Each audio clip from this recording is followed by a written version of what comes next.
King's Quest 3 with the appropriate title music.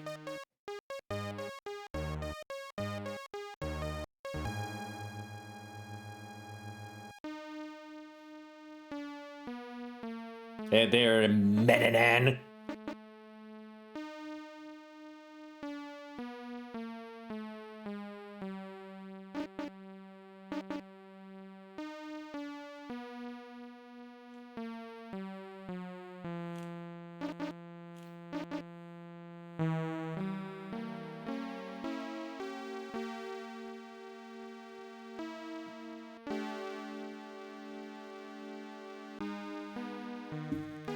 Gwydion.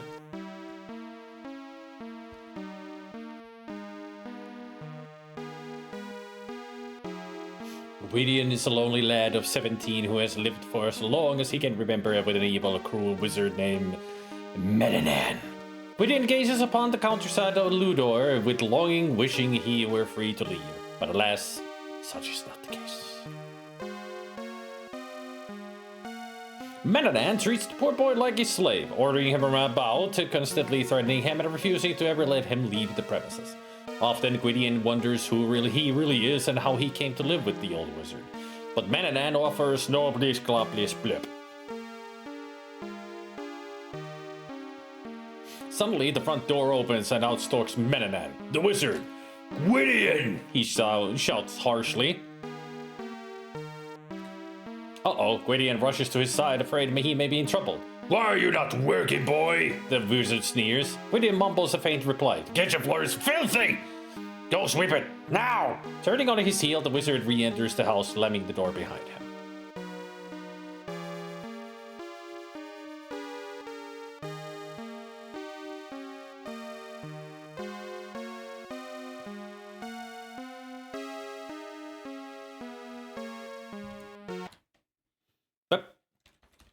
I think there was still more text to come.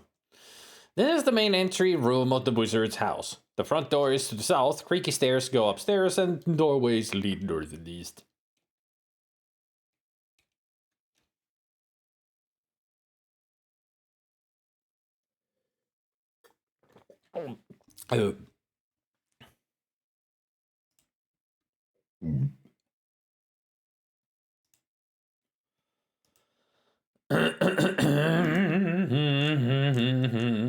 Blip, blip, blip, blip. Blip, blip, blip, blip.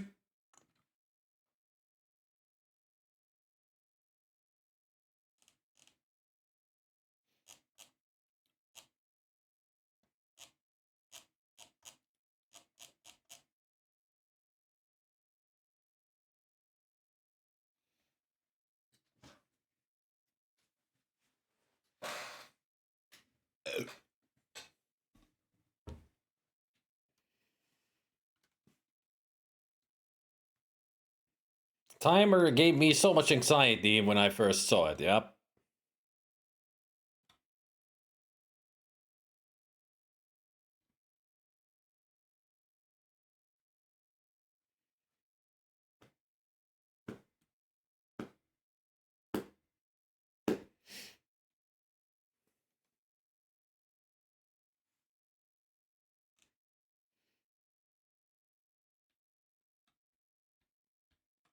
Everyone from medieval peasants, a knight in shining armor, and a pair of Jedi, and apparently Dracula. What an interesting wedding. 10 years ago this year. Ah, happy anniversary.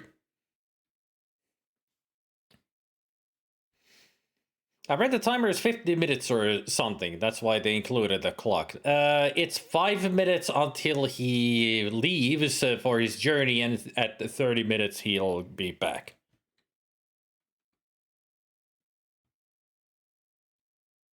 From the journey. Stays for a while until he leaves again. So there is like a 25-minute window to do a lot of stuff. I'll have to do my best to get everything done.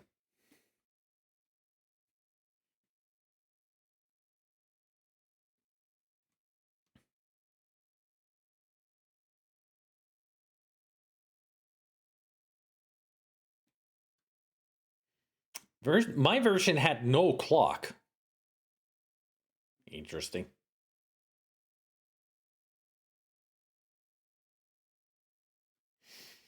The thing is, if you take too long getting rid of the wizard, he will eventually zap you anyway. Yep. He'll get tired of Gwydion and just kill him because... why not?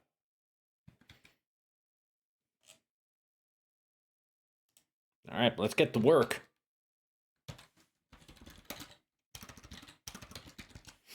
That detestable pet of Mananans is a constant annoyance.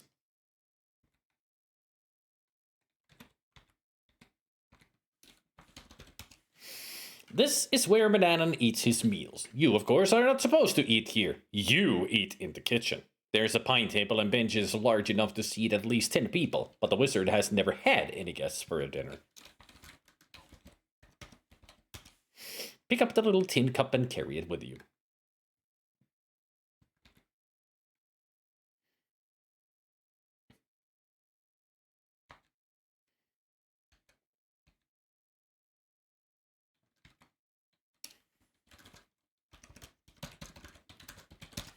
You use the heavy oak table when you prepare food for the wizard.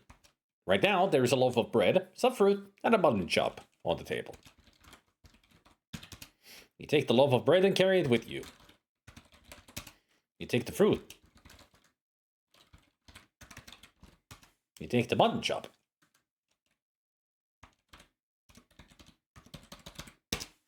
This is the kitchen of the wizard's house. Other than your own bed chamber, this is the only place in the house that you feel you can call your own. The wizard rarely enters the kitchen. On the cold days, the fireplace is a cozy place to sit.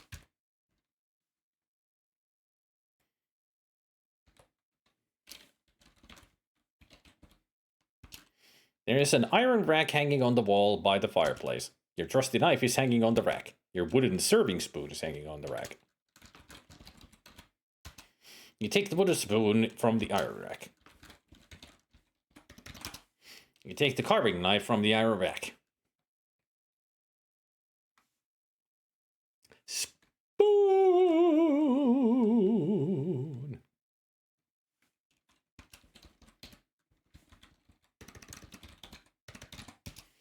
The kitchen shelf holds many ingredients and kitchen implements for cooking. One useful item that catches your eye is the clay ball you use for all of your mixing. You retrieve the clay ball from the kitchen shelf.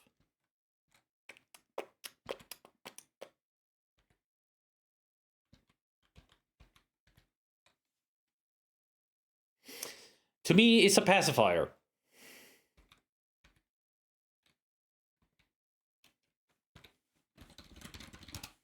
You scrutinize the moose head very carefully, but you see it is nothing but an old head. You do feel sorry for the poor thing, though.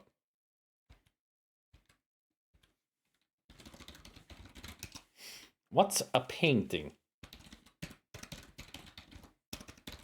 What's a paladin? There's your reference to freaking Ultima. You see nothing special.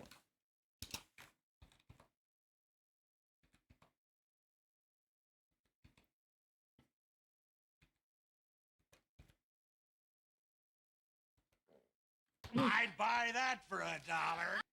Welcome to the Plushy family. Voi luoja, mun pallot ovat niin kosteita. Huoneessani on 1,000,000 astetta, ja 66 kuukautta myös. Helvetti joo.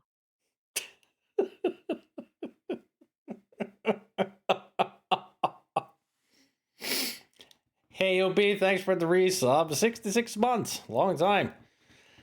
Mun pallot ovat niin kosteita. Pallot as in balls, not those balls, but just balls. Like tennis balls, basketball, soccer ball. They're so moist, apparently.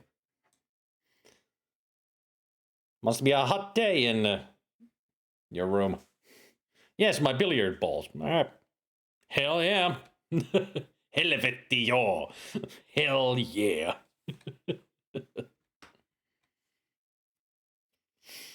But welcome will be me playing King's Quest 3. I already finished 1 and 2. Actual word to use would be pallit. Yep. That's balls as in testicles. While pallot is balls as in playing balls of any kind. Just a spherical object. Where was I?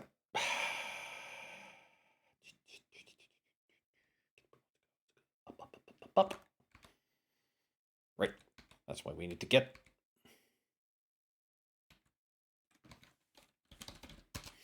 You have entered the musty tower of the old wizard's house. A polished brass telescope is directed out a window. From here, Mananan spies upon the poor occupants of Ludor. You see nothing on the dusty floor but a dead fly.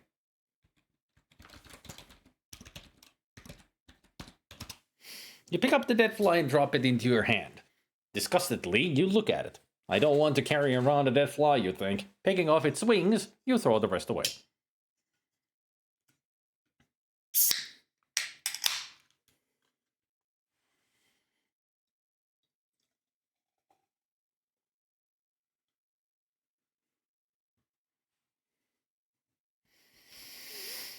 There's some dumb logic. Hey, yep. I found a dead fly. I don't want to carry this around. I'll just take its wings. Like, why? Just the wings?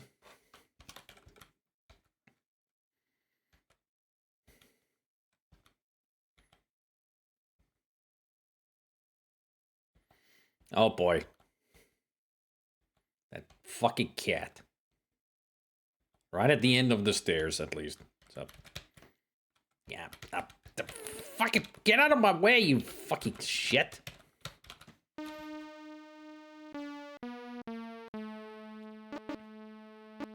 You'll create no magic around me, Quidian, the hateful wizard growls as he takes the offending ingredients from you.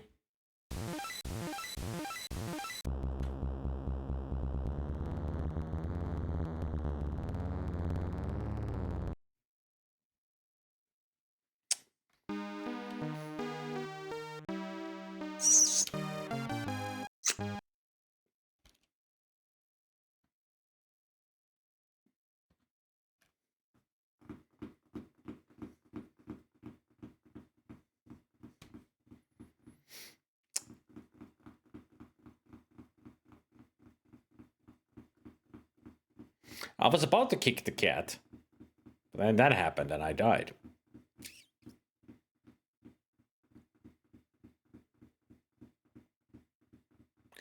I get the feeling I should not get the fly yet. And yet, this walkthrough tells me to do that.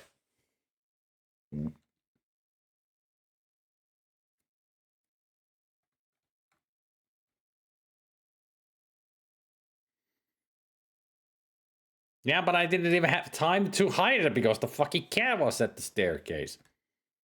I had no time to get to my room.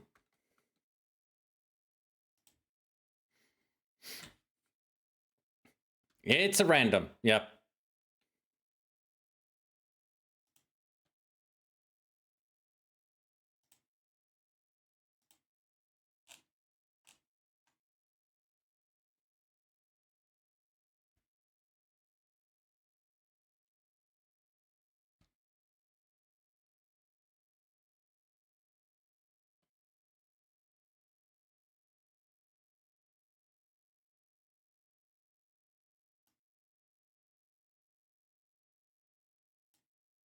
Yeah, I didn't even save anything.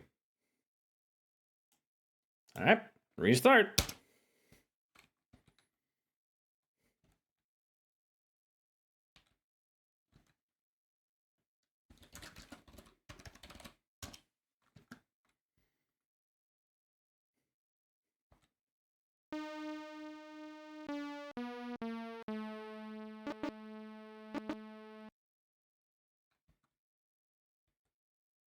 You've been neglecting my chickens again, Quidian. Feed them quickly. Yes, sir.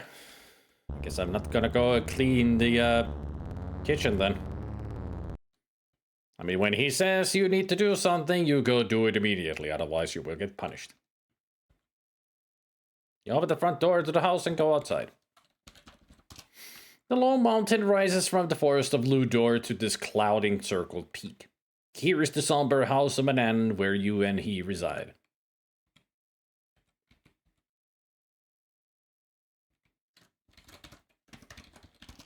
You only need the chicken feed if you want to feed the chickens. Feed the birds.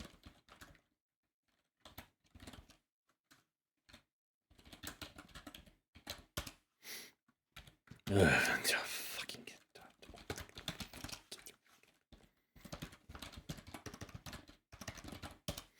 a couple of chickens strut about their chicken coop.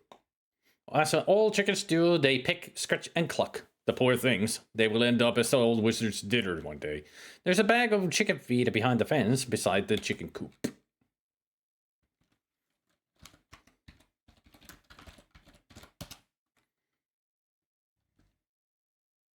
Eat heartily, you two.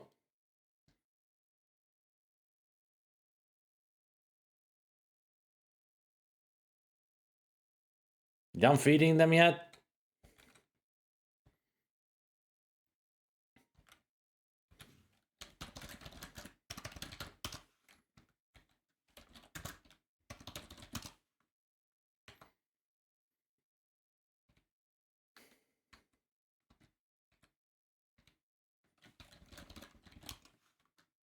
How can you do that? By opening my mouth?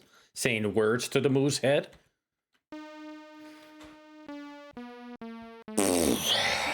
You feel Banana's cold gaze is quite unnerving.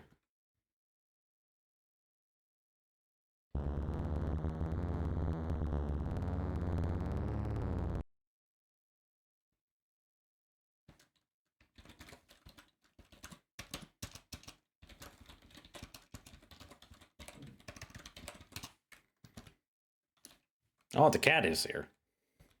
Out of here.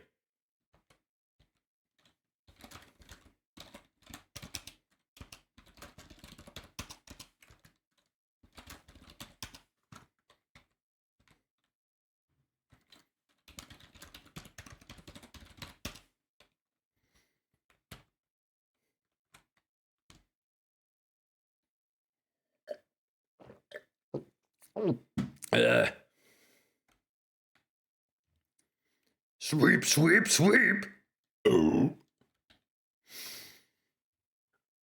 I also broke the game once by room jumping to ending, and in the middle of a cut screen, Manan appeared and zapped me. Okay.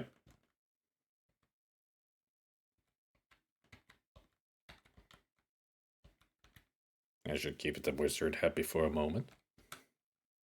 Feeding the chickens and cleaning the kitchen.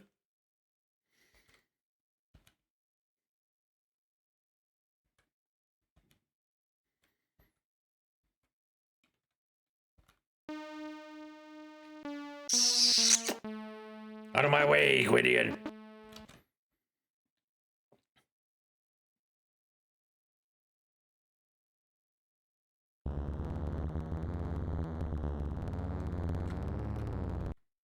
Well, he's gonna leave soon, so then we can go get the fly.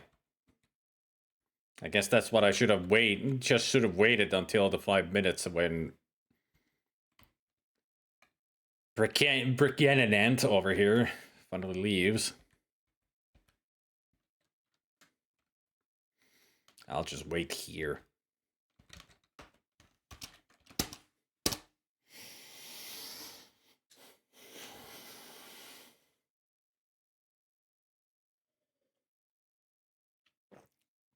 At least I got some of the chores done.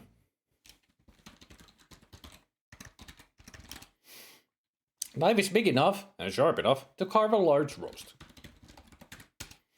It is a wooden kitchen spoon.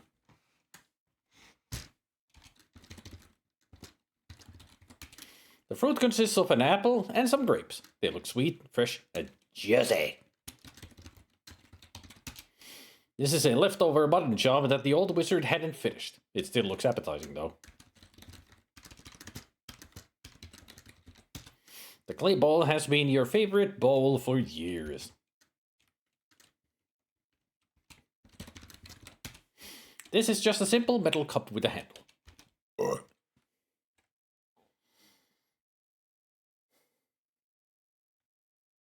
And bang!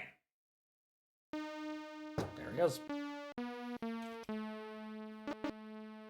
Gwydion, I've decided to take a journey. Good riddance. I mean, have fun, trip. Whatever. I will be doing my best to defeat you next time you arrive here. 25 minutes to exact my revenge on upon you, you bitch.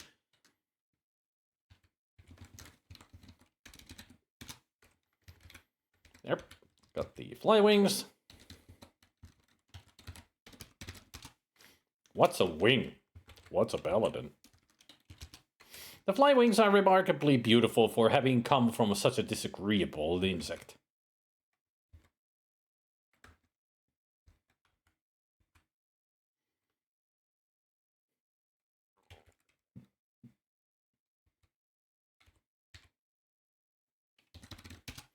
You look at the banana's elegant bedchamber. You see fine furnishings from a regal bed to a beautifully carved closet. You can't help but compare this handsome room to your own meager cubicle. Also, pink? Really, banana? I mean, nothing wrong with having pink as your favorite color, but that kind of an evil character with pink? He's using a lot of pink energy. It's dangerous, you know.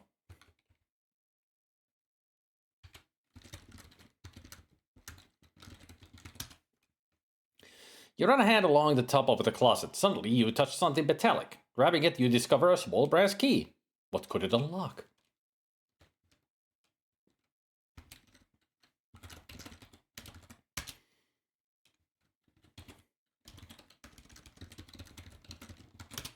You see voluminous velvet robes, satin slippers, peaked hats, and soft linen gowns. What's a clothers? I don't know. Is it lost?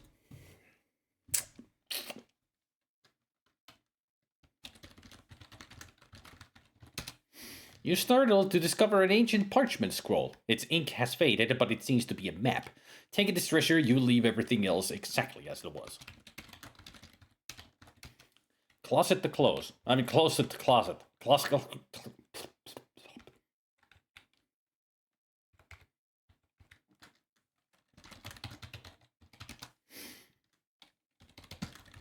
Yep. You find baubles and trinkets which do not interest you. Suddenly, your eye falls on something that does. A vial labeled the rose petal essence, which you eagerly take. What's a look? The little vial of rose petal essence has a delicate, sweet aroma. The magic map's ink has faded away. So far, it isn't much help.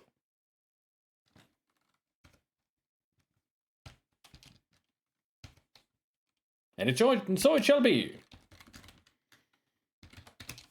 The small brass key is brightly polished.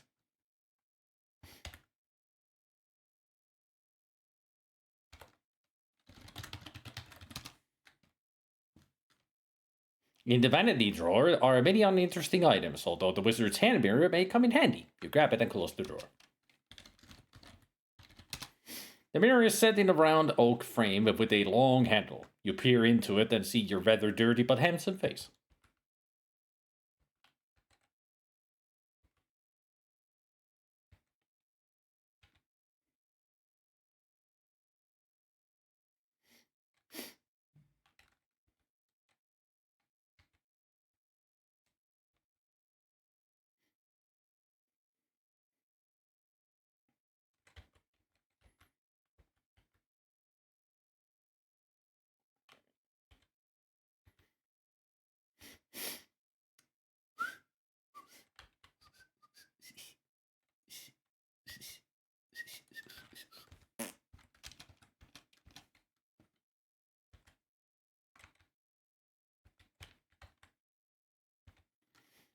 There you are, you creepy bastard.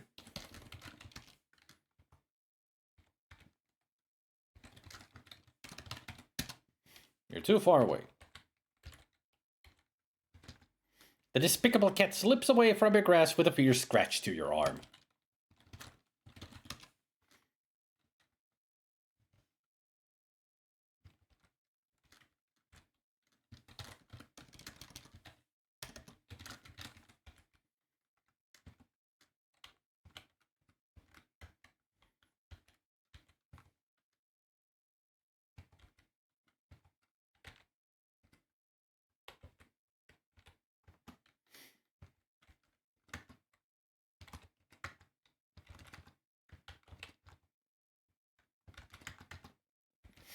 I guess I can't pick it up in this room. For some reason.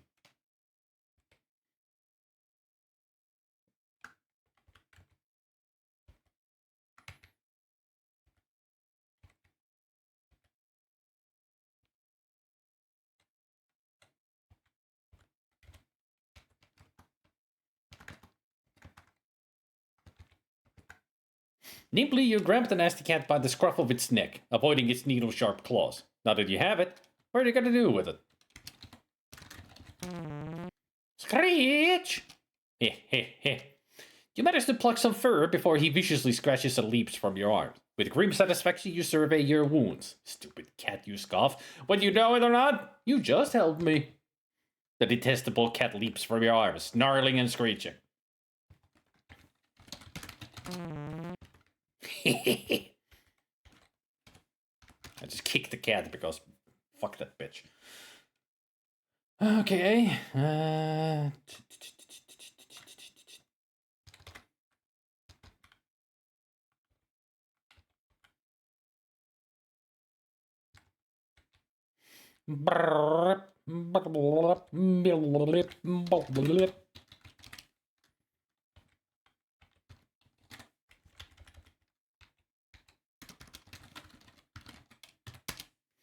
The little varmint scoots out of reach.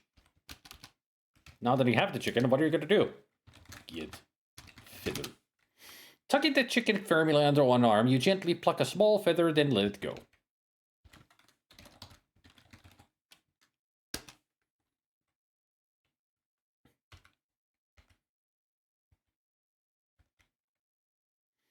Alright. Time to go to the treacherous lands of Ludor. But first, we gotta get through this.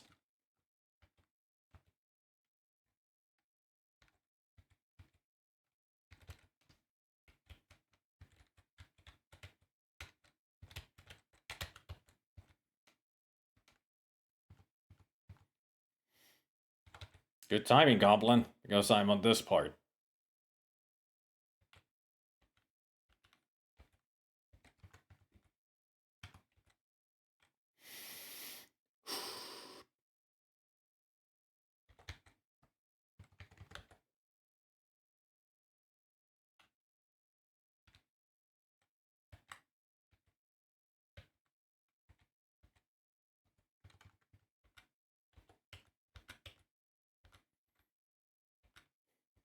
Oop.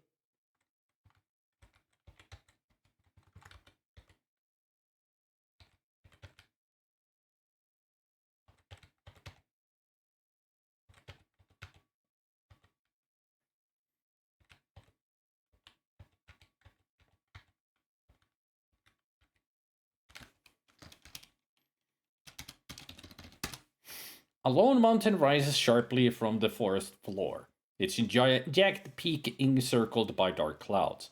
Treacherous path winds its way up the steep mountainside.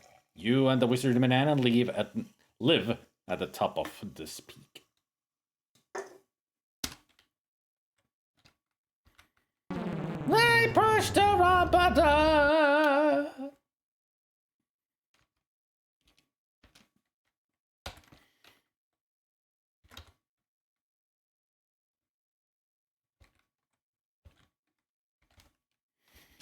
Safe. Now, where do we go?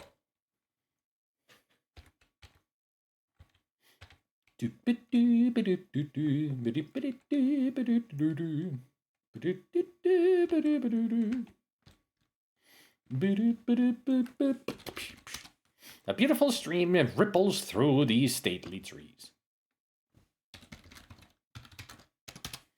Clear water flows over and around the rocks of the stream. Wet mud lines the banks.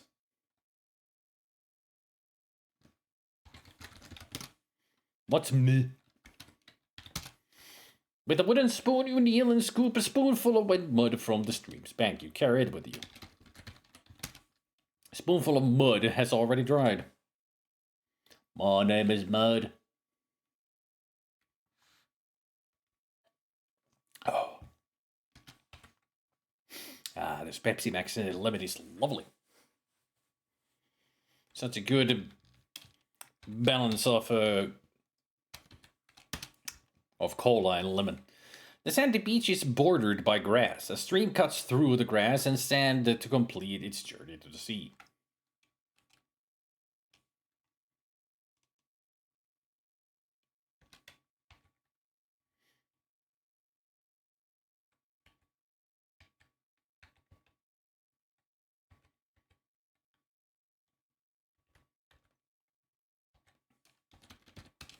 The sandy beach stretches north and south below steep grassy cliffs.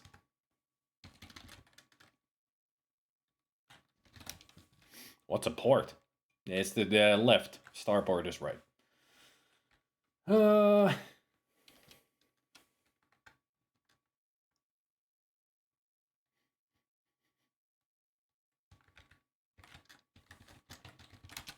You fill your cup with ocean water.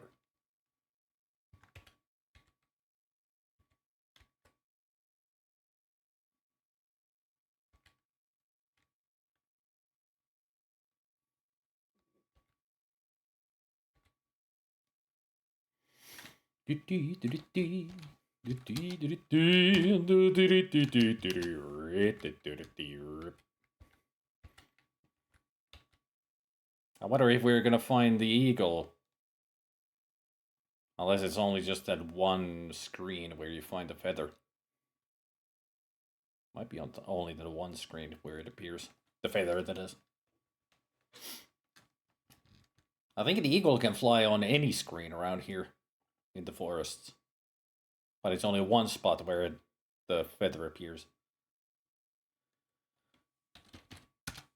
The soft, loamy soil of the forest here gives way to the sands of the great desert stretching off to the west. These two are certainly unsavory rogues. They look like they'd drop you blind. Well, they would, if they could. Heh. You see two pretty birds looking at you. Funny. No response.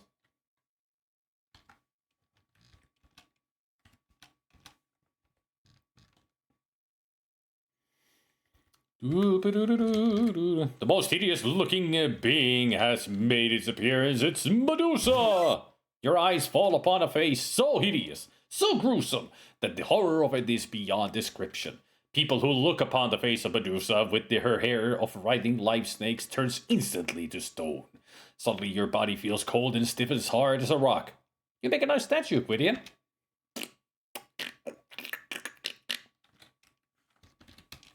Since you're dead, all I can do is restore a save game or start over.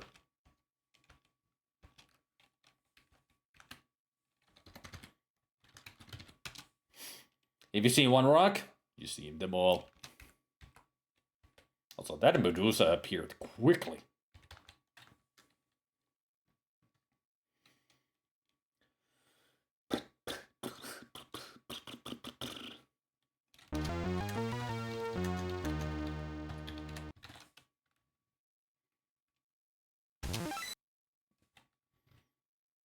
I have defeated you, you bitch. Averting your eyes, you aim the wizard's hand mirror at Medusa's face. A scream pierces the air as she beholds her own hideous reflection. Then, nothing. You dare to look. Medusa has turned herself to stone.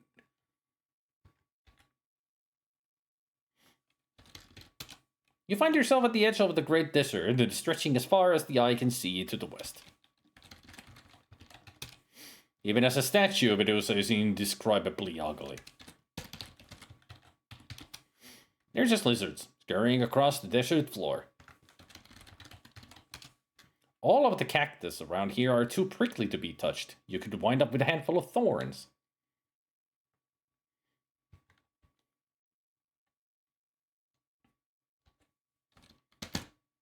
Look!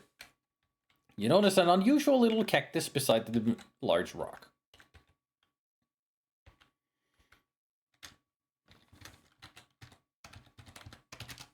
Okay.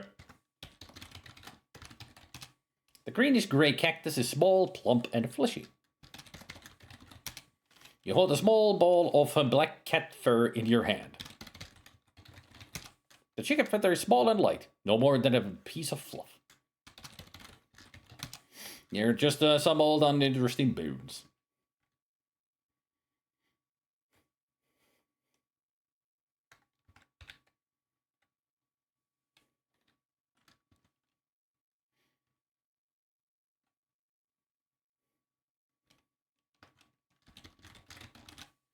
Metal cup has ocean water in it. I like it when you look at your inventory, it shows the asterisks are the magical items that you need to hide. Or items that you have stolen. That you should not have upon yourself when Mananan is around. Or he'll zap you. Zippity zap. You find yourself at the edge of the Great Desert, stretching as far as the eye can see to the west.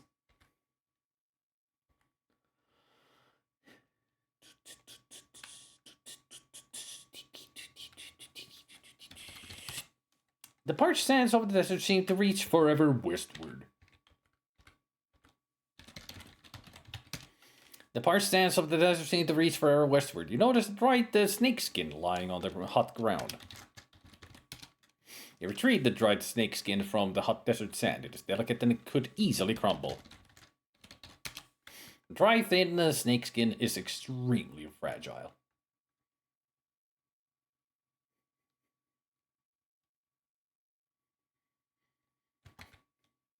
Da dee da da da dee da dee da dee da dee da dee da dee da dee da da da da da dee da. Zat logisch hoe het verhouden is dus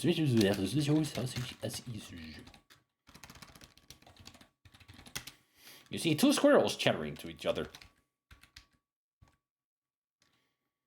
You see what you want to see, Hoompa Doompa.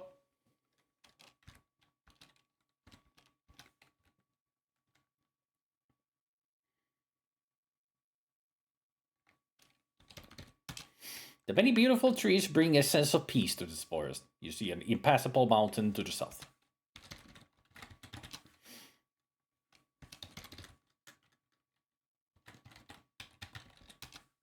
Clear water flows over and around the rocks of the stream. Wet mud lines its banks. What's a spring? It's a coily thing that you put into items, so it has some stuff and things.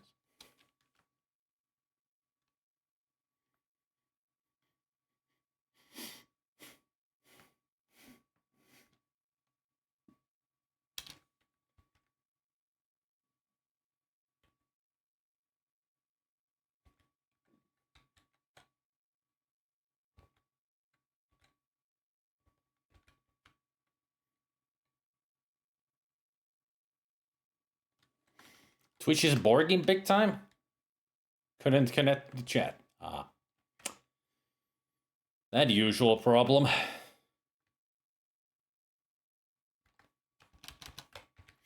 This is one of the worst parts in the game.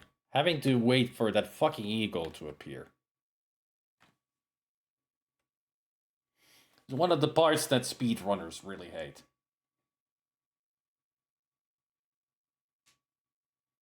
Although there is that one who played the game through in 52 seconds, so...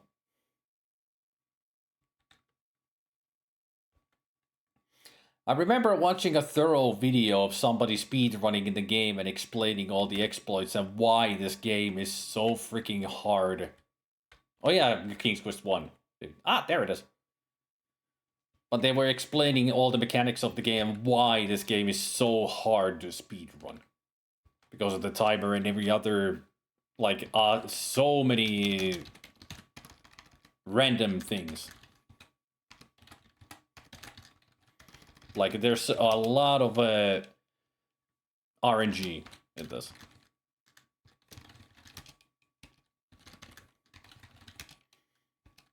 The eagle's tail feather makes you wonder what it would be like to soar among the clouds.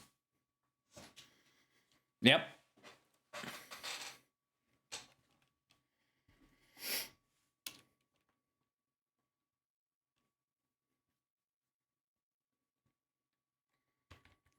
Alright, we got that. Did it take too long? Only just 3 minutes wasted. So not the bad. I mean, not doing a speed run, but still, time is a thing.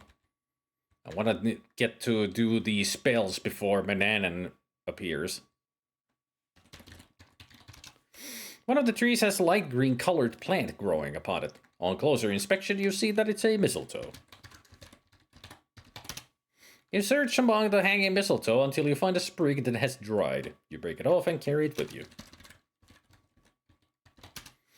The dried sprig of mistletoe is a thick raised green with remnants of little berries still attached. It is not a pretty plant, and yet people kiss underneath it.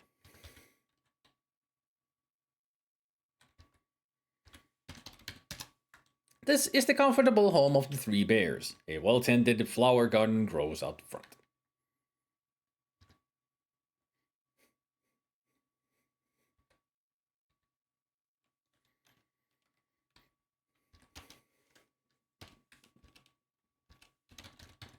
Rip.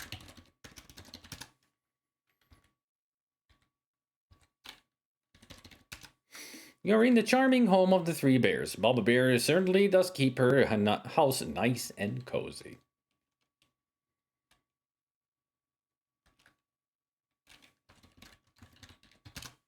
The large wooden table is clean and polished. No porridge.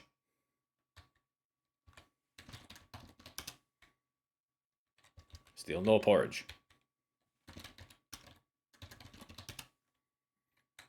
No porridge.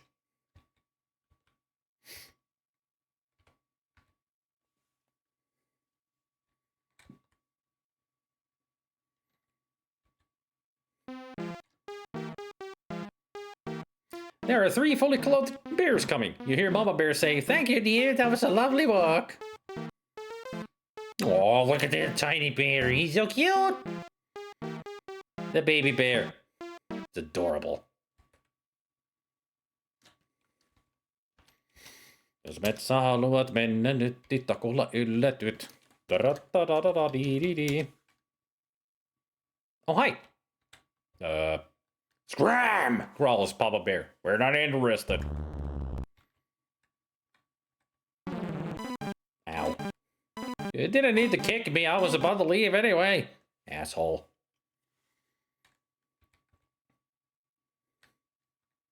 Bitch.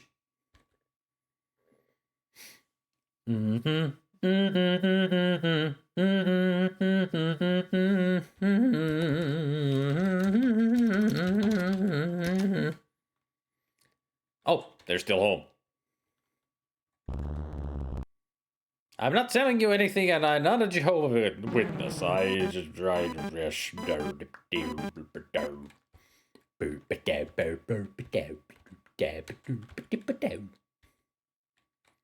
Mama Bear growls at you as you near the flower bed. Better stay away from it. And her. I know.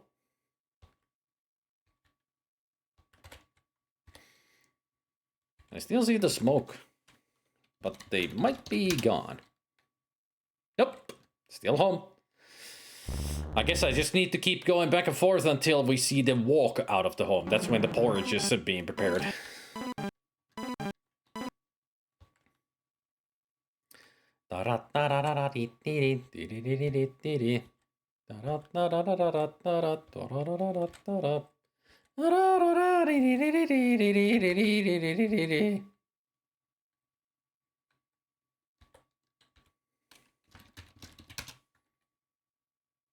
Ah!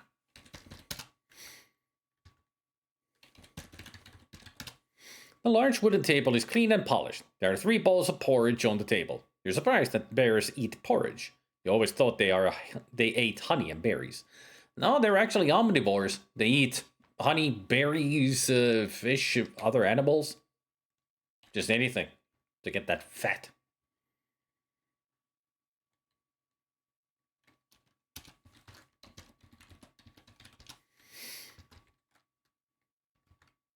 This bowl of porridge is just right, so you take it with you. Poor baby bear. I stole his porridge. The warm porridge is in a pretty blue ceramic bowl. Its aroma wafts up and tantalizes your nose. Are we going to find Goldilocks up here? I mean, we certainly are not Goldilocks. We're not blonde. Our hair is not long. And we are not pretty. Also not a girl.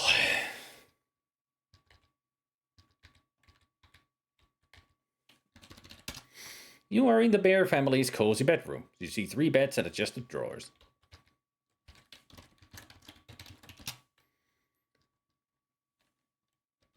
You open the drawer, and among the clothes, you see a pretty silver thimble. I'll take the thimble. It's a thimble. A thimble. You pick up the thimble and carry it with you.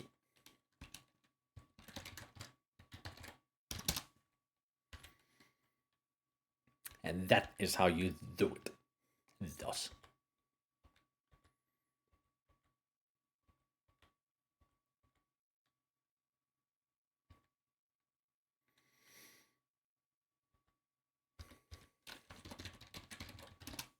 You carefully peek into the pretty flowers of the flower garden. Drops of glistening dew have gathered within their soft petals. What's a gather? They get dew. Holding the silver thimble beneath a dew-filled flower, you gently tip the flower so its dew runs into the thimble. You move from flower to flower, repeating the process until your thimble is brimming with the dew. The dew sparkles within the little silver thimble.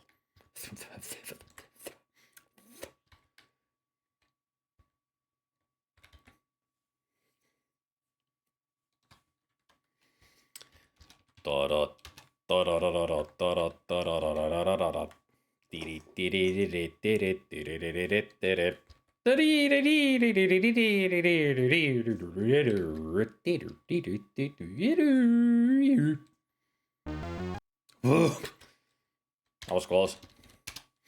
The beautiful trees of the forest to the east grow sparse as they reach the edge of the great desert to the west. You do notice one particularly large oak tree. What a fine oak, you think.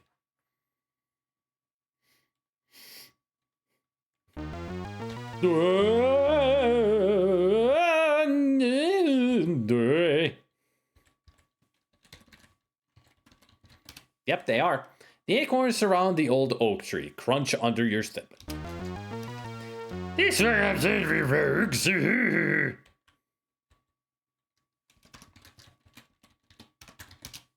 You pick and poke among the fallen acorns looking for dried ones. You don't find any.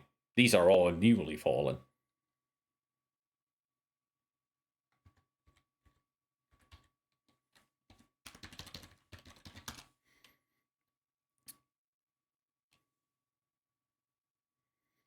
You lie down on the ground and look into the small hole. It is too dark inside to see anything.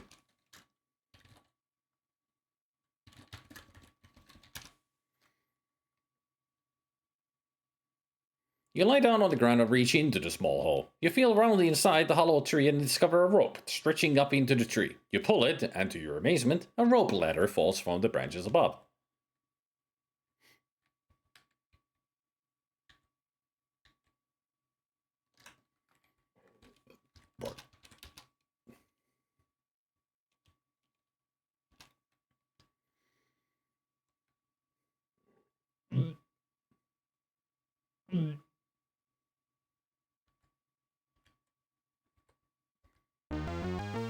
You have entered the bandits' hideout. One of them is sleeping at a small table. And I remember sometimes there can be one outside guarding the ladder and they would push you off. There's a leather coin purse lying on top of a wobbly table. The scoundrel is fast asleep at the table. He's dressed in dirty, ragged clothes and emits a very unpleasant odor. Yeah, really. You don't need it. Why not?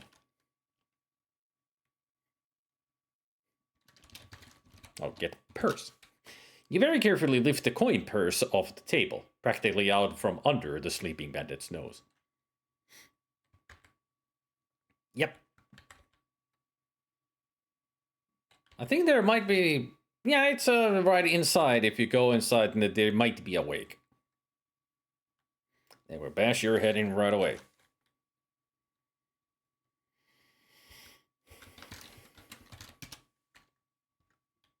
You eventually find 3 dried acorns and take them with you. There we go. Got the acorns that I needed.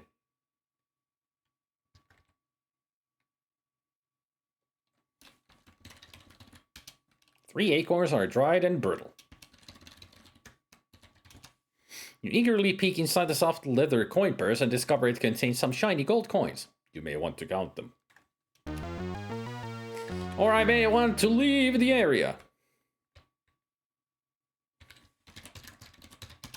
You have 8 gold coins.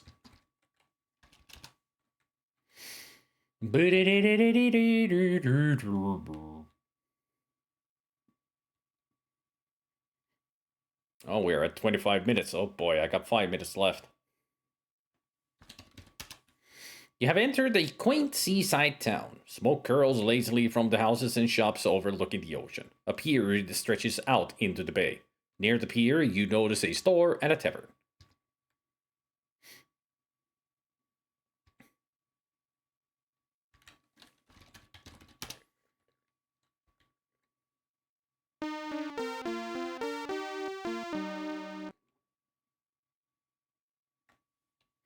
Today to you, young man, greets the storekeeper. What can I do for you?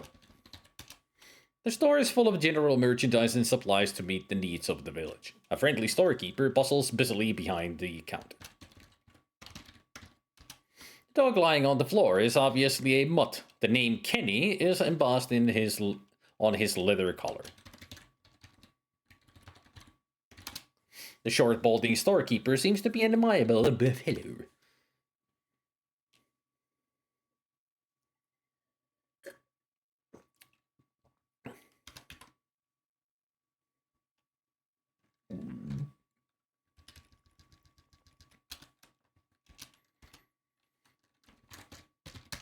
You need to get closer. As you pet him, Kenny licks your hand and thumps his tail in appreciation. A small wad of dog fur collects in your hand, and you tuck it into your pocket for later use. Oh, look at his tail wagging. He's so cute. Alright, now, I got some dusting to do, the storekeeper says, turning around. Just let me know when you need something. Buy fish oil. A wise purchase, sir, the balding storekeeper states. You will find no better fish and oil in the land. That will be 1 gold coin. What else can I get for you? This asks the amiable storekeeper. Buy lard. A fine choice indeed, young man. That will be 1 gold coin. Buy pouch.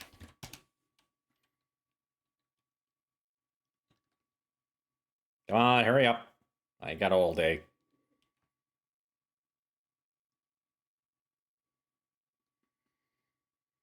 A wise purchase. 1 gold coin.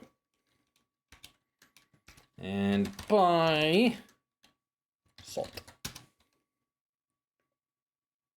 That's 1, 2, 3, 4 gold coins used. Half of my money.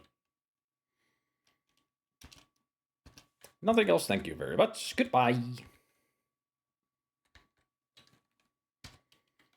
Save the game. Use the map.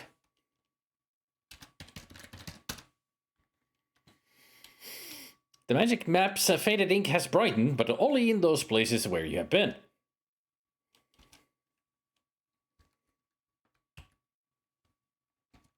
And so it shall be. You can only teleport to the bottom of the mountain. You have to walk all the way up. And I can barely make it. Almost running out of time.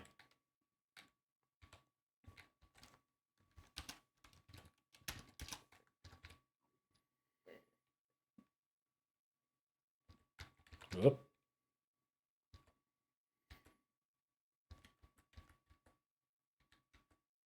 At least the good thing is that once I get back up there, I hide all the inventory, we wait for Banana Nanan to get the fuck out of there again. Then I will have pretty much everything that I needed to make the spells. And we can defeat the Banana Nanan when he comes back again. I mean, pretty much I have all the ingredients. All I need is his magic wand, the magic book, and get into the cellar.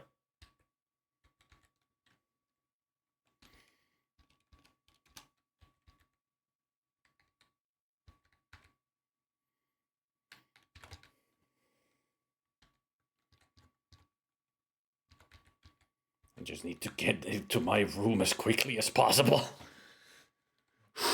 This is gonna be a tight squeeze on the time.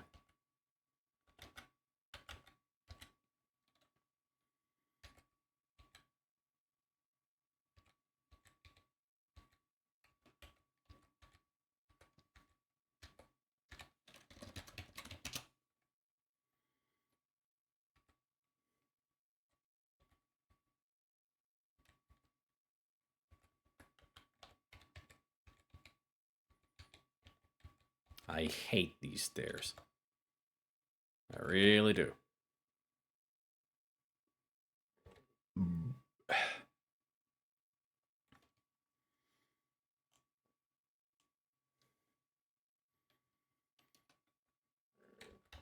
Oops.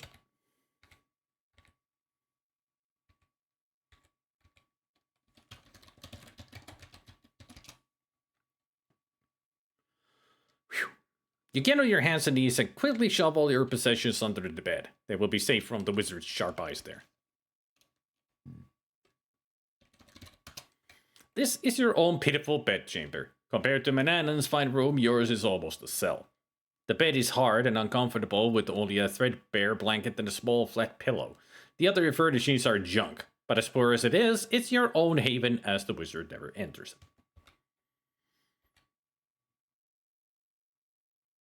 Does he appear bang on 30 minutes to the second? Might be a couple of seconds over, but it is should be at 30 minutes. So I just barely made it back. I could have used the map more, since I had been to all the places. I pretty much wasted time by walking to the areas that I've already been to.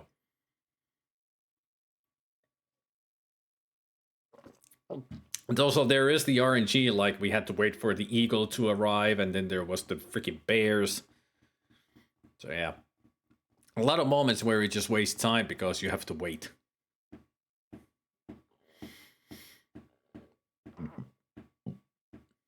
Five seconds. 4, 3, 2, 1. Bam. Huh.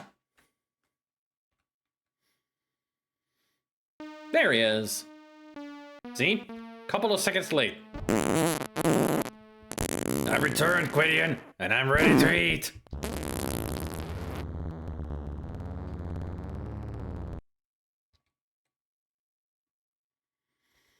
I don't remember what I should give him to eat. I mean, he's hungry, and it would be the porridge.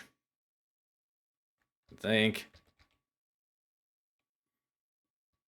I mean, I don't have the spell yet, so I don't remember what to do.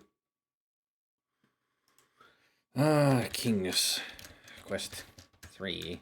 Bananan.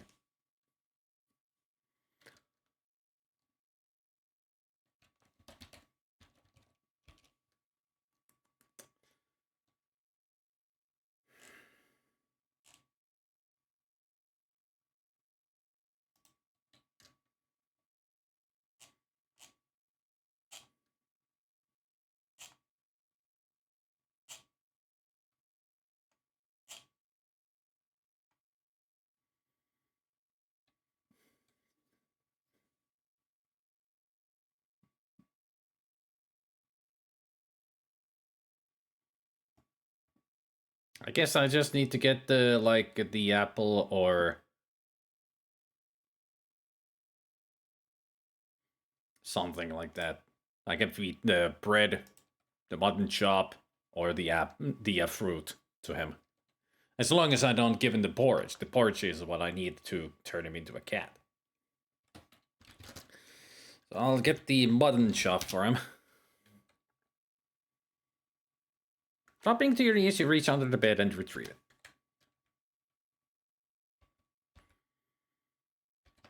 Making sure that I got it.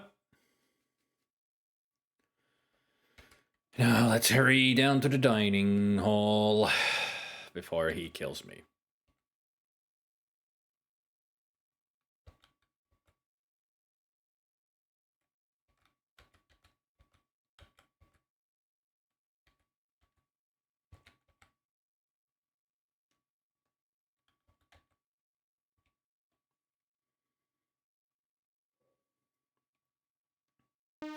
Miranda is impatiently waiting for his food. His stomach rumbles as he drums his gnarled fingers on the table. You'd better feed him quickly or dire consequences may result.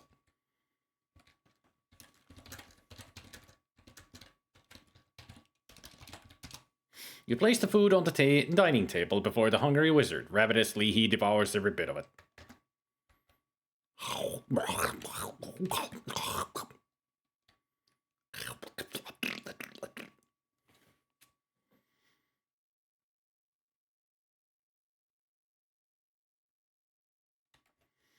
Do we really need to stand here and watch him eat? It's obvious the wizard enjoyed his meal as he lets out a satisfied belch. He rises and leaves without so much as a thank you.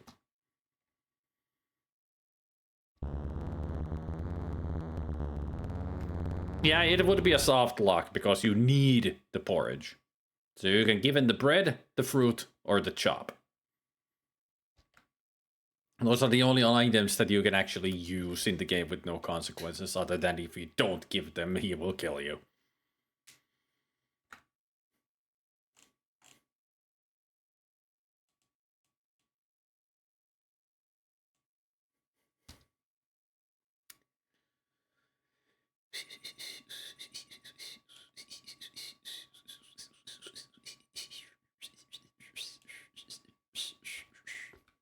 Right now, all I can do is just wait for him to appear, maybe give me a chore, I do the chore, and then he fucks off again.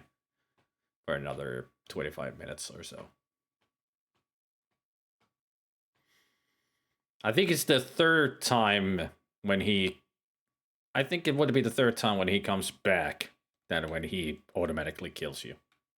Gets tired of you for no fucking reason.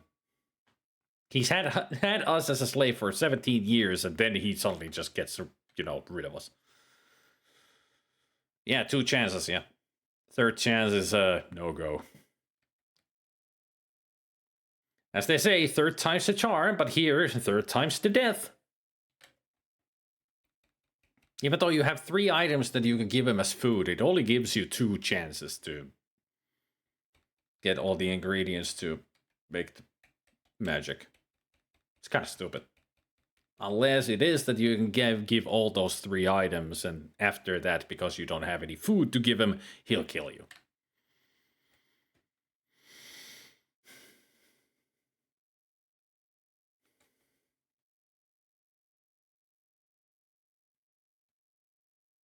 I think so.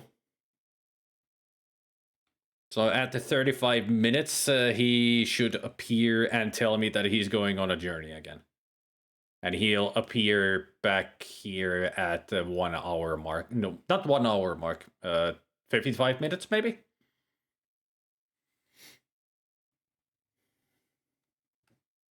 I mean, he could be sleeping in his chamber right now, yeah. After getting food coma. But I'm still just... The best thing to do right now is just wait. Yeah, it's one of those deaths that you can actually perform on yourself. By angering the wizard.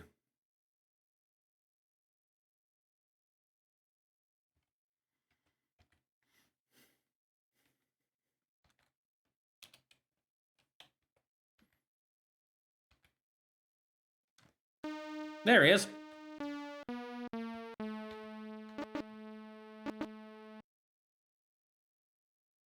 I'm going to bed, Gideon. Do not disturb me. You are correct. He goes to sleep. So now we have a chance of doing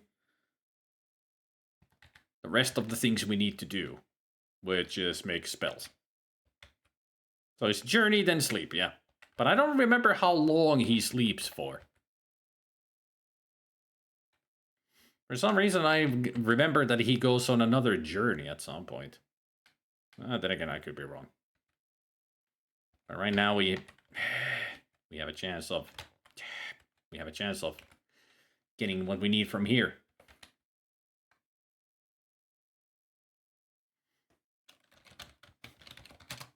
You tried to turn the handle, but unfortunately, the door is locked. You tried to turn the handle. Use silver. What?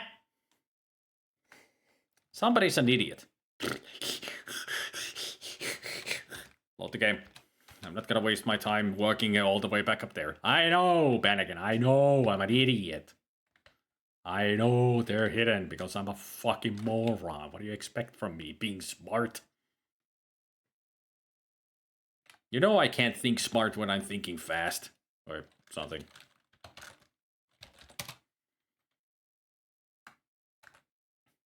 Dropping to your knees, you reach under the bed and retrieve all of your possessions.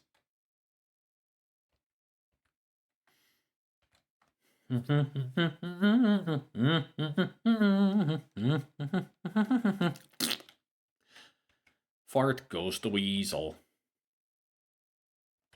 I mean, it could be another 30 minutes until the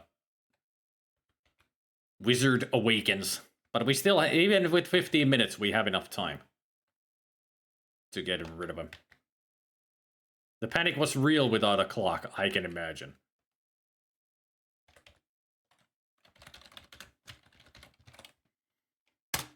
You unlock the oaken cabinet using the brass key. Inside you find the wizard's magic wand. You take it with you, knowing it could mean death if he finds it missing.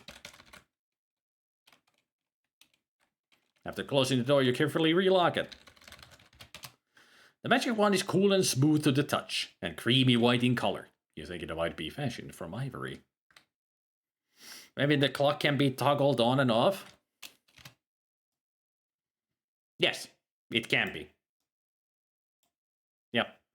Maybe that's the case, Bannigan. It wasn't broken. It just wasn't turned on.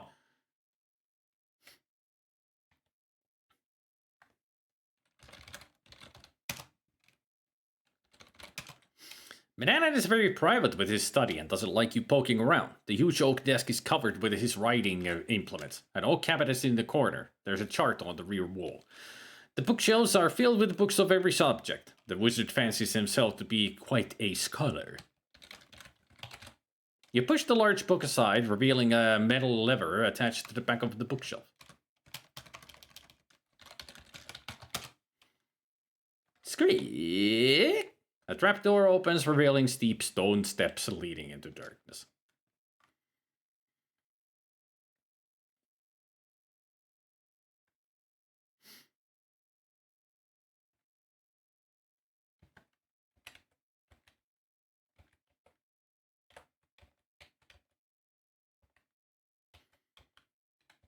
Is the cat always there? Oh, good. Got rid of it. Asshole. How did they even get down here before me? Freaking cat. Magical. Magical bitch.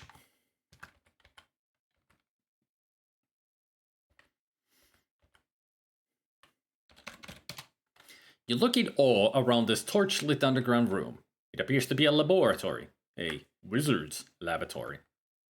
Against the earth and walls, there are rows of shelves holding numerous jars which contain strange, unknown ingredients. The shelves also hold skeletons of small animals and birds, some human skulls and bones, and other odd instruments whose use you do not know. Against the earth wall is a massive oak table with a spacious worktop. The narrow stone steps lead up to the wizard's study.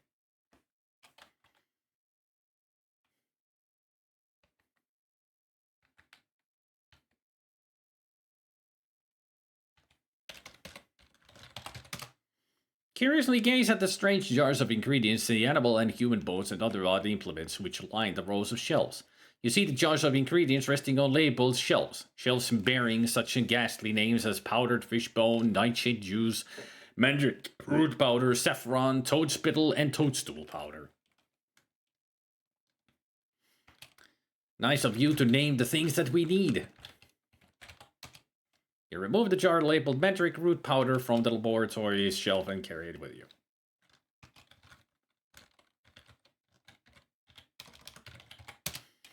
It's of no use.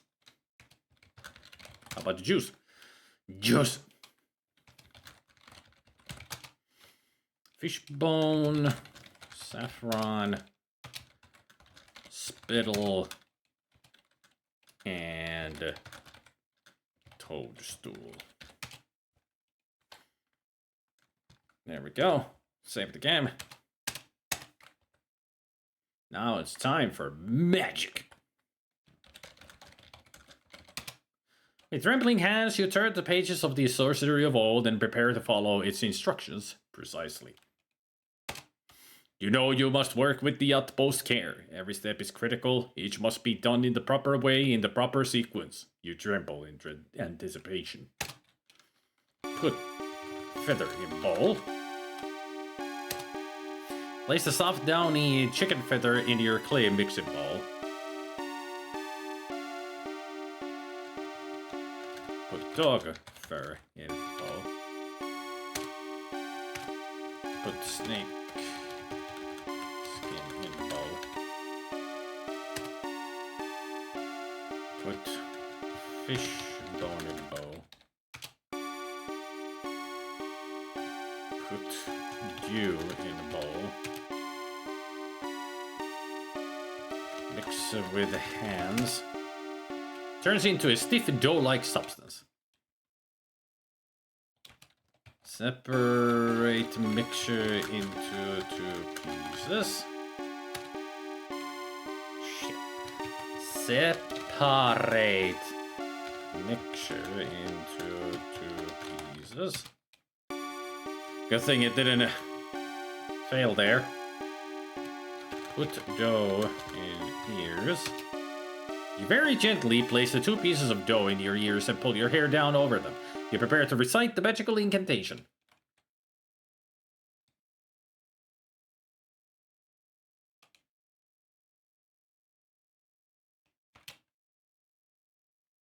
Feather of fowl and bone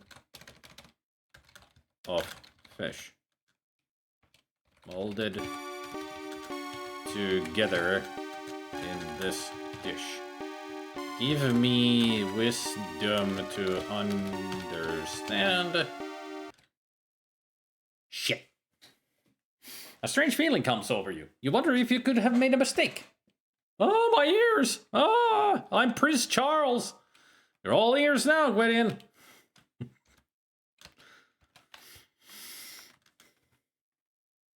Look at all the stuff that we got. These were in the manual, because basically a copy protection. Yep. The damn cat waits by those stairs just to knock you over. Yep. I imagine the hint book would have defeated the point of the copy protection. Nope, just the manual. Nope.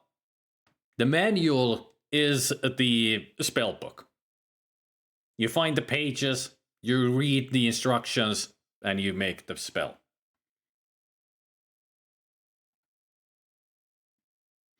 Fun thing is that you don't need spaces to write the spells. Really? Didn't know that.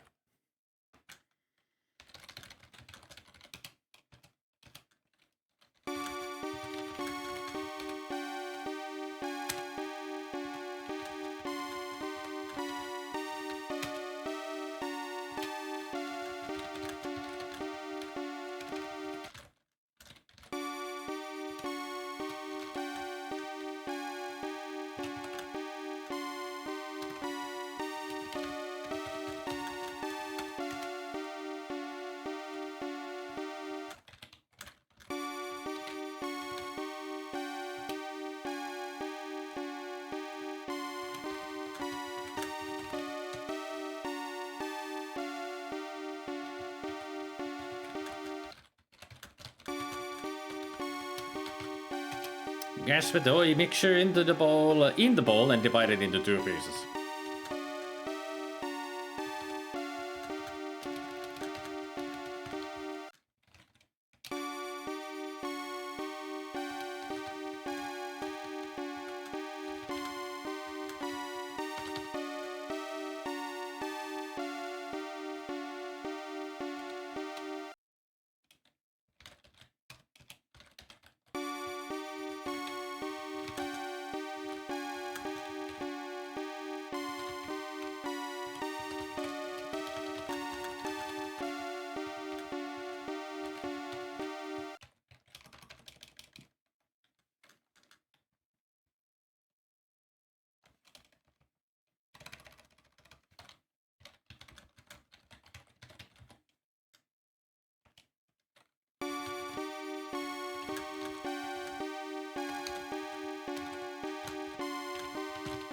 Yeah, I made a typo last time with the give me wisdom to understand. You gotta really carefully type this. One typo makes a mistake, then big ears. Wave 1. You wave the magic wand over your dough-filled ears. Successfully completing the spell, you again look at the wizard's laboratory. Save the game. Save the game, save the game, save the game. Look, Loco, page IV 4. Can't reach the book from here. No, I'm sorry. Put saffron in essence. Carefully sprinkle the precious saffron into the vial of rose petal essence. Oh, winged spirits, set me free of earthly pleasure. Oh no, I made a mistake. I'm a flyhead? Ooh, Gwydion, what the big eyes you have. I'm the fly.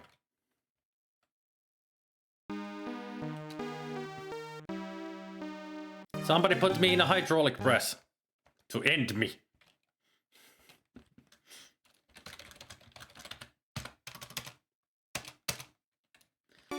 Put saffron in essence. Oh, we can get the spirits. Set me free of earthly bindings, just like the in this essence. Behold the might to grant the precious gift of light. Wait, what? There. Same again. Look, page 14. Look, page 14. Fuck. Dried acorns in mortar. Putting the dried acorns into the stone mortar, you use a pestle to grind them into rough acorn powder. Put acorn powder in bowl.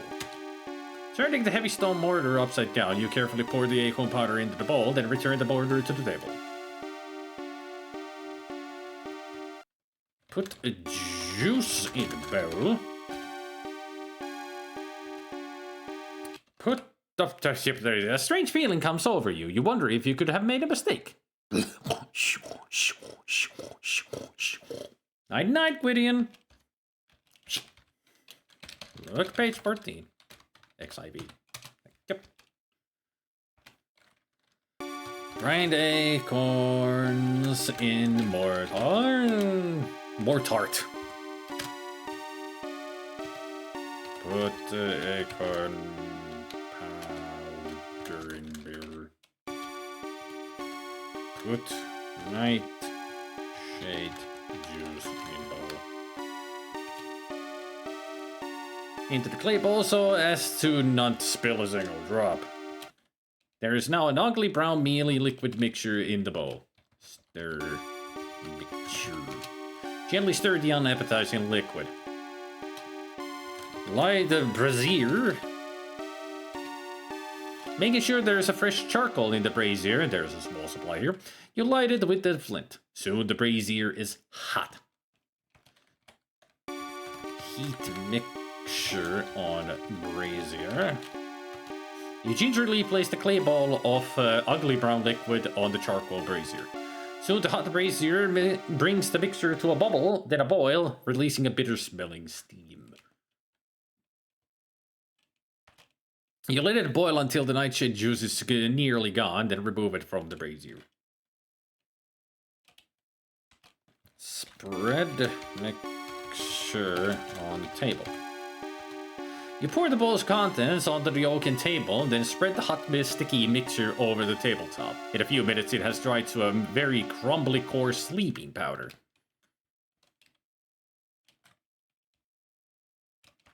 Acorn powder ground so fine. Nightshade juice like bitter wine. Silently in darkness you creep to bring soporific sleep. Oh! Shit. I made a mistake. No, not the autosave. Yep, fucking son of a bitch. One of these days I will do this.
I missed a soporific sleep. I just missed the one later.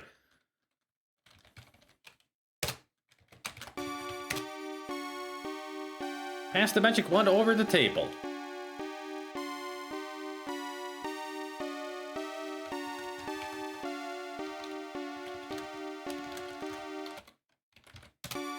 You untie the small leather pouch, scoop the powder from the table and place it within. You now have a pouch full of sleep powder.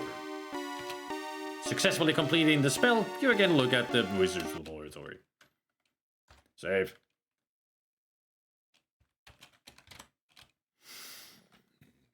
Uh.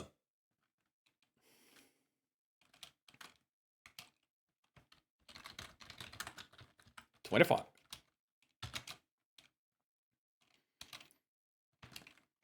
Put mandrake root powder.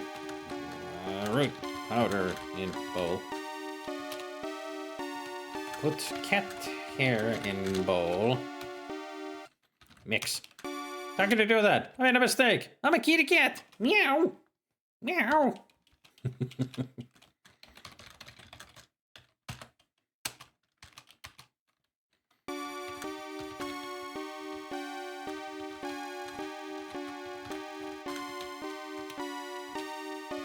Cat hair in bowl. Put 2 spoons of fish oil in bowl. Stir mixture. Mix the ingredients together, the mixture turns into an oily, disagreeable dough with cat hair sticking out of it. Ugh. Put dough on table.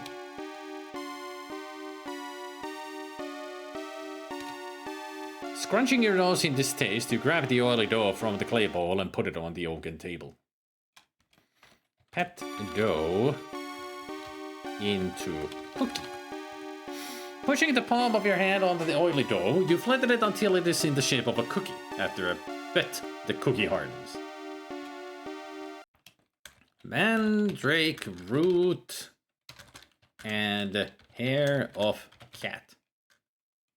Mix oil of fish and give it a pat.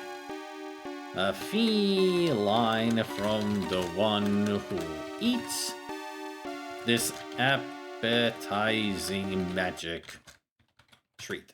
That doesn't even rhyme. Damn it! I really should spell check myself.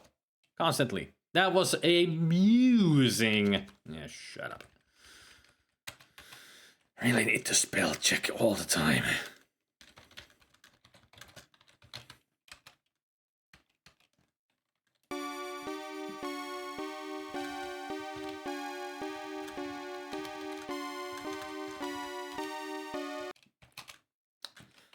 I made one mistake and I'm a cat. That was quick.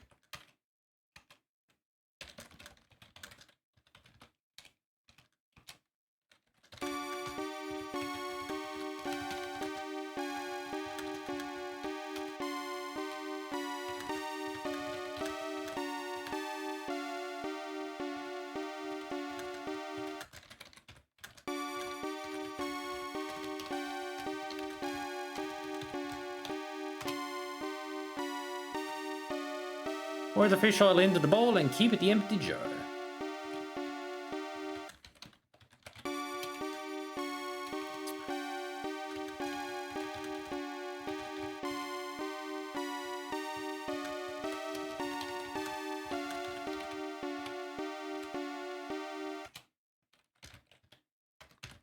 Mandrake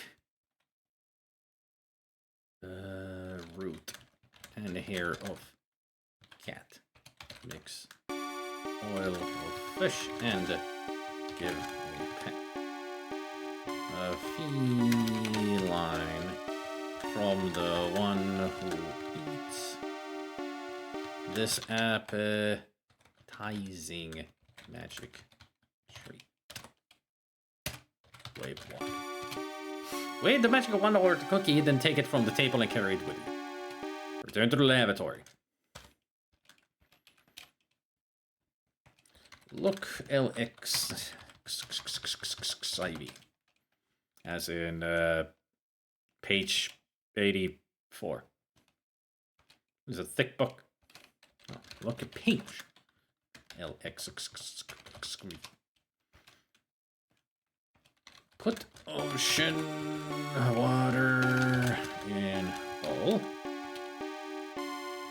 Light brazier. It's already burning. Blah, blah, blah. What's a native? Fuck. Obviously you were raised by a naughty wizard. Eat. How could you do that? Oh no, I made a mistake. No. I'm in a storm cloud.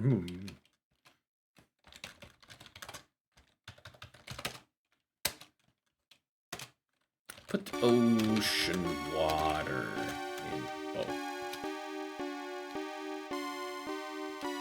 Heat bowl on brazier. Being cautious not to burn yourself, you gently place the bowl of ocean water on the hot charcoal brazier. You watch as the salt water slowly warms and then begins to steam. You remove it just before it boils. Put mud in bowl. Adding a spoonful of mud to the hot ocean water, you slowly stir the mixture. The mud turns the water a cloudy brown. Put pinch of toadstool powder in bowl. You put just a pinch of toadstool powder in the bowl of hot brown liquid. Ugh. Blow bowl. Leaning over the hot brew, you forcefully blow your longest breath of air into the bowl, whirling the brew around and around. Elements from the earth and sea combine to set the heavens free.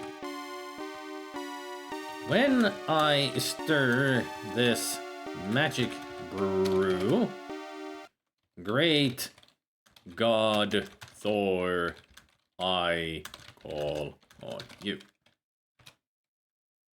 Shit. Made a mistake. Where did I make a mistake? I was watching what I was writing. God damn it. It's gonna take fucking forever to do these. Oh, third. Oops.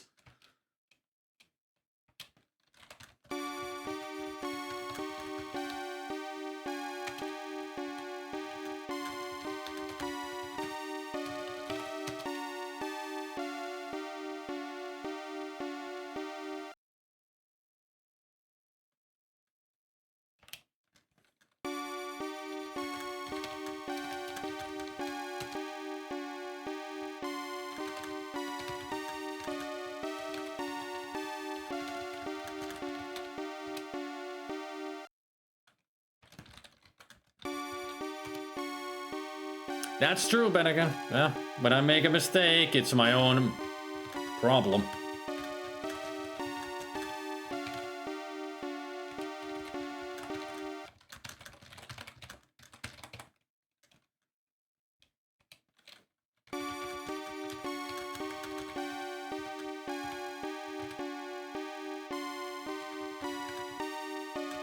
Thor.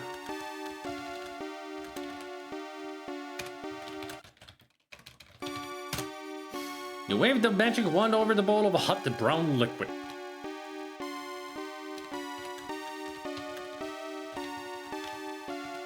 Waiting until the liquid has cooled, you carefully pour the storm brew into an empty glass jar. Successfully completed the spelling. Look at the lever. Save. Look page. CLXIX. Cut cactus with knife or kinf. Squeeze. Oh, made a mistake. Gwydion! Oh, Gwydion! What Gwydion? Where? I made myself invisible. For all eternity.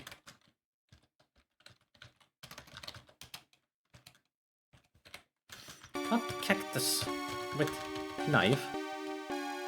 Using your kitchen carving knife, you cut a gash in the small cactus. Juice begins to drip. Squeeze cactus onto spoon. Grabbing one of the measuring spoons from the oaken table, you grasp the slit cactus in your hand. Squeeze it until you have a spoonful of cactus juice. The smaller cactus is quite devoid of liquid now, so you toss it away. Hey, what a bad guy stuck dog. Had a good nap.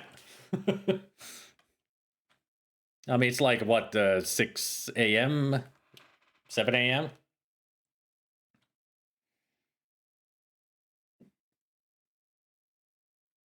You want us to start spell checking your sentences? No, thanks. I know I make typos. I type too fast. But good morning. Yeah, it's 11 p.m. here. I just want to defeat Bananan, and then I'm gonna end the stream and we'll continue this tomorrow. Where was I? Squeeze onto the spoon. Alright.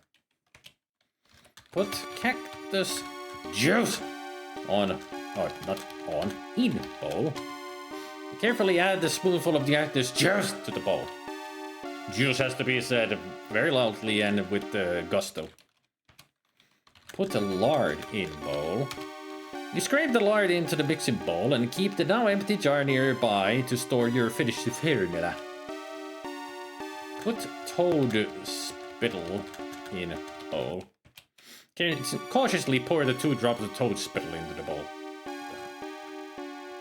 Stir mixture with bean. You see one of the stirrers lying on the table. You mix the lard, cactus juice, and toad spittle until it is smooth and blended. Cactus blend and horny toad. Cactus pant, apparently. And a horny toad. I now start down a dangerous road. Combined with fire and mist to make me disappear without a trick. Wave of wand. You wave the magic wand. What? The brazier has burned, all the charcoal is now cool.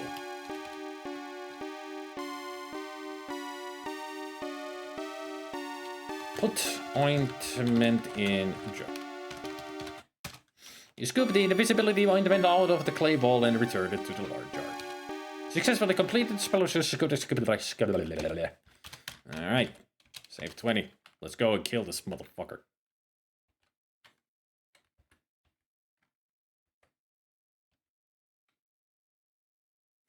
What has Mananana ever done to you? Oh, wait. Yeah, I wonder what he's ever done to us. He's never done anything to us. He's a sweet man. Such a sweet guy.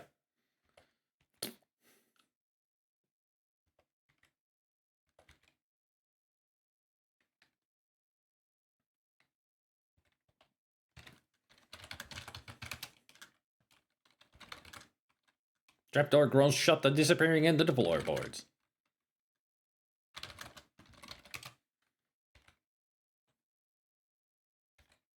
You move the big book back where you found it so it again conceals the lever. You don't want the old wizard to grow suspicious of your activities.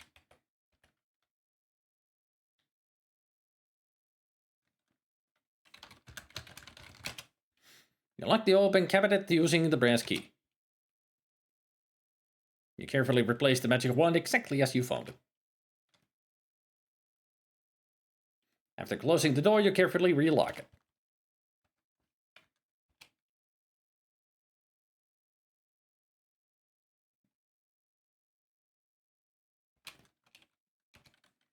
Put cookie in porridge.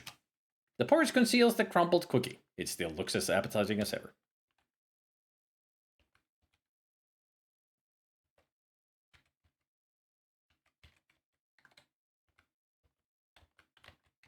Once he wakes up, he'll be hungry again. Hey, Sonic.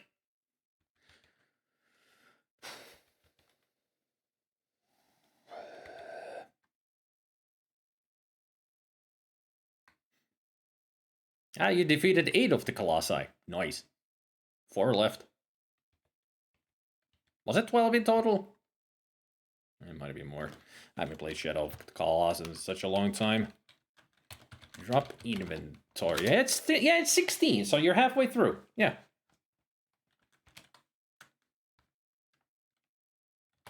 Also get porridge.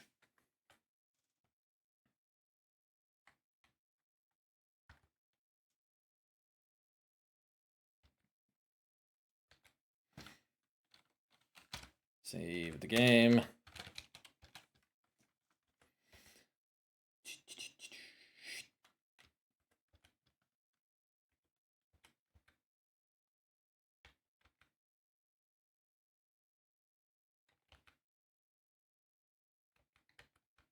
Yeah, that's what the Shadow of the Colossus is. It's nothing but the boss battles with traveling around.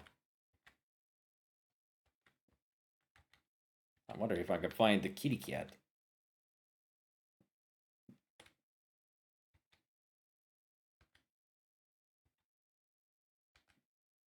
No cat around. Not yet. Ah. Talk cat. Get lost, Quitty, you creep. Nice of us to finally understand what the fuck you're saying, you shithead. The chickens pay no attention to you. The poor boy, clucks one of the hens. He thinks his name is Gwydion. Wouldn't he be surprised to find out he's a prince? Replies the other hen. Yes, cackles the first hen. He's really Prince Alexander. Spoiler alert! What a way to find out the truth of yourself. From freaking chickens.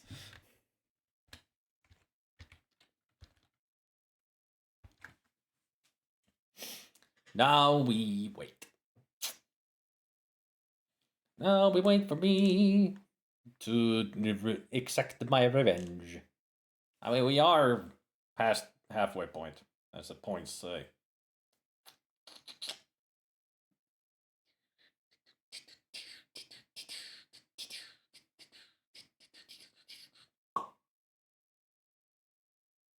I mean, I'm sure there's many people who had this as their first King's Quest game.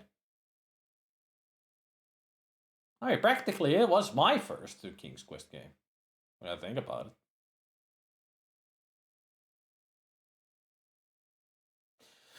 Such a long time, because I didn't have a PC of my own until 2000, so all the games that I played back then was either on school computers or a friend's place, so I don't exactly remember each DOS game that I played back in the day because I didn't memorize them. Only some that really put an impact on me. Otherwise, I remember C64 and Amiga games that I played on NES and Super Nintendo.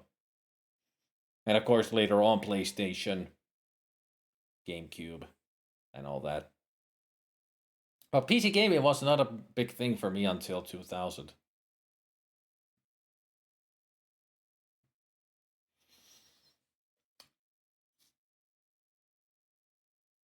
I don't know when the wizard will wake up. Because 15 minutes is already gone. You see the timer up there, Aztag Dog?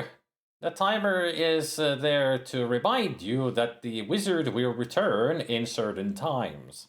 He will appear. And if you have some naughty business in your inventory that he doesn't like, he'll zap you and kill you.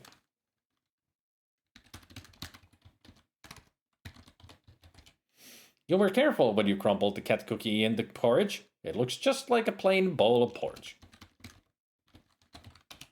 You see nothing special. I can't really look at the dough in my ears because I don't have those kind of eyes. King's Quest V was awfully slow on the Amiga. And King's Quest VI looks awful on the Amiga. I mean, Larry 5 was awful on the Amiga. It was so super slow. Just like King's Quest V. Pretty much the same problem. It's super slow. And still not a good game.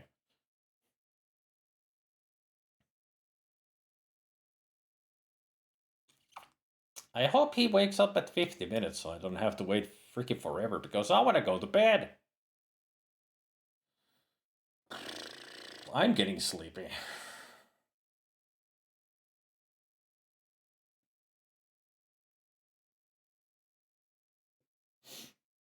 It's quite interesting that with a walkthrough how short the first two King's Quest games were. Like I played 1 and 2 through today. 50 minutes. I got a feeling that I can go wake him up, but that would kill me. Let's see what happens if I actually do go and wake him up.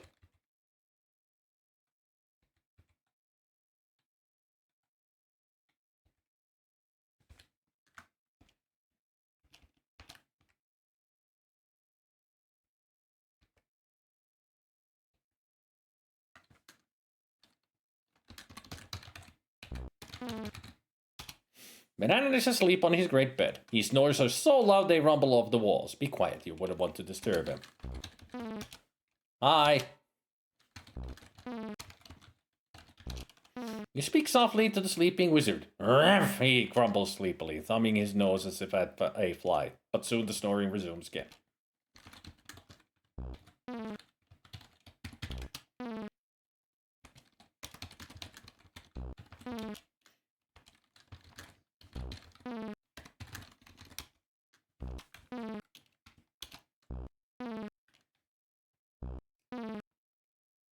boom, bididip. Wrinkling your nose in disgust, you throw the smelly contents of the chamber pot out the open window. What a way to make a living.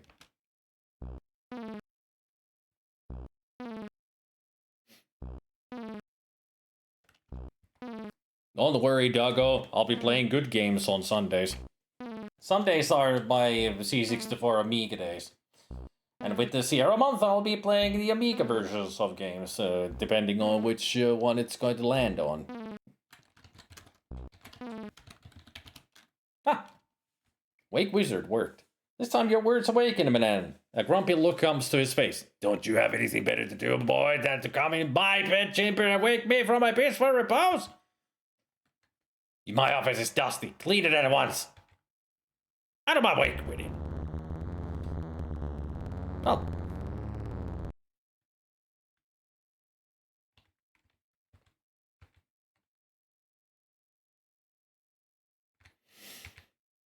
I guess we need to go clean up the office then.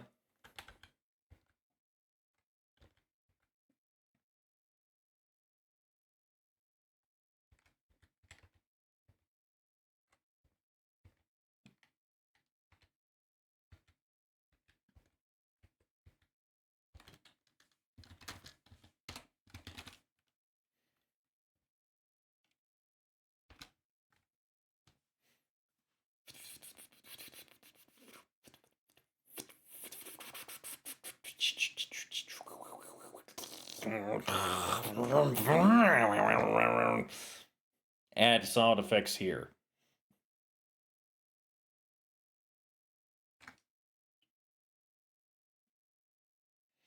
Yeah, it's really sad that they never did that. Like, even with the remake. Even with the remake, they could have made a PC port, but they didn't. And I'm sad. I would have loved to have the game on the PC. More accessible to play. And also probably a lot better looking. Hey ho. Hey ho to you too, Metrel, and thanks for the resub. 13 months. Woo!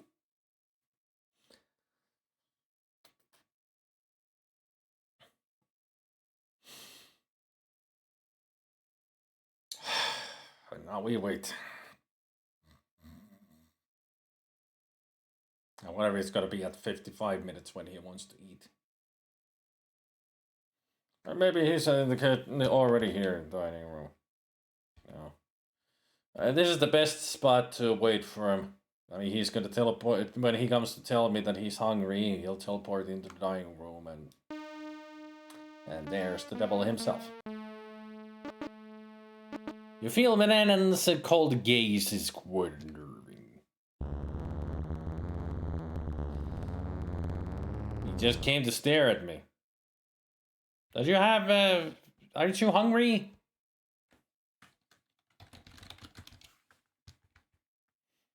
And you call me a creep. Stupid cat.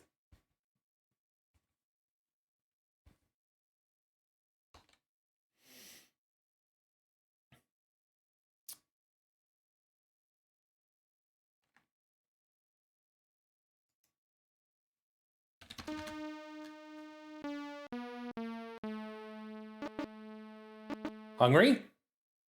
Food? Eat, eat, eat? Munch, munch?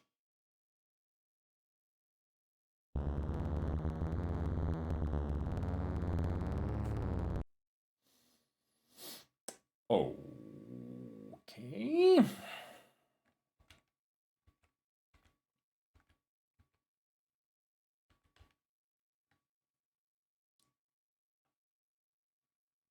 I guess he's not rumbly in his tumbly yet.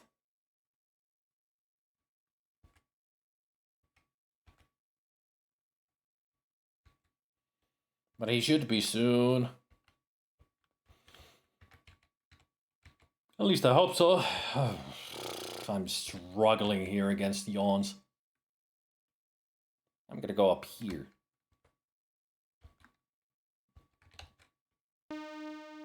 Eat, food, yummies, tummy, munch, nibble. Still nothing.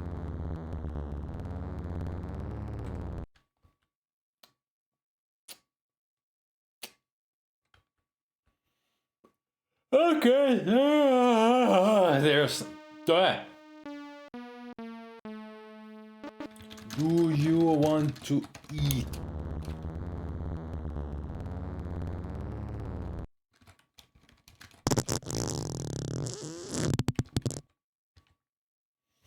I know, if I know right, the next that Shadow of the Colossus developer did was The Last Guardian. Yep.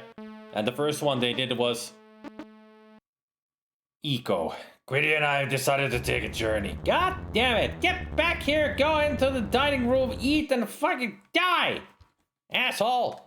I'm done! I need you to go in there and get food! Son of a bitch. Now we gotta wait for another 30 minutes. Now we got nothing to do.